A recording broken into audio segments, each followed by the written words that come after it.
के सारे साइंसदान इस मसले पर बहुत फिक्रमंद है।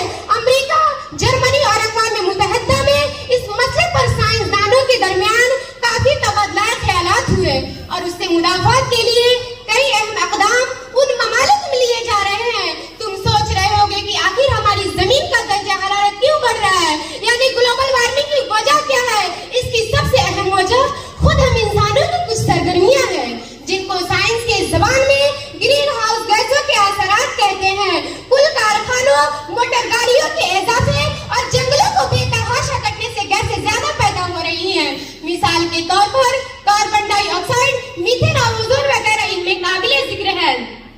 हाजरीन, हम सभी लोगों को अपनी जमीन को गर्म होने से बचाने की लगातार कोशिश करनी होगी। दुनिया के बड़े और तरक्की याफ्ता ममालिक जैसे अमेरिका, फ्रांस, जर्मनी, चीन, जापान और इंग्लैंड को ग्रीन हाउस गैसों की मिकदार कम करनी होगी, जंगलों को कटने से रोकना होगा, पौधे और दरख्तों को ज्यादा से ज्यादा फैलने और फूलने दिया जाए, ज्यादा से ज्यादा पेड़ पौधे लगाने की तहरीक चलाई जाए। हमारे मुल्क की हुकूमत ग्लोबल वार्मिंग से बचने के लिए कितने बड़े पैमाने पर काम कर रही है। पूरे मुल्क में तहरीक चलाने की जरूरत है और हुकूमत ये काम आज तौलबा और तौलबात में बेदारी लाकर करा रही है। नई नस्ल के उभरते हुए तौलबा और तौलबात पर ही मुल्क की सारी जिम्मेदारी आने वाली है। उनके जरिए इनकलाबी सूरत में इस खतरे से बचने के तराकीब करने होंगे, जैसा कि मेहमान खुसूसी जनाब APJ अब्दुल कलाम ने इन संगीन मसाइल को हल करने और बचने की जिम्मेदारी मुकम्मल तौर पर आज के तौलबा और तौलबात पर दी। ग्लोबल वार्मिंग के संगीन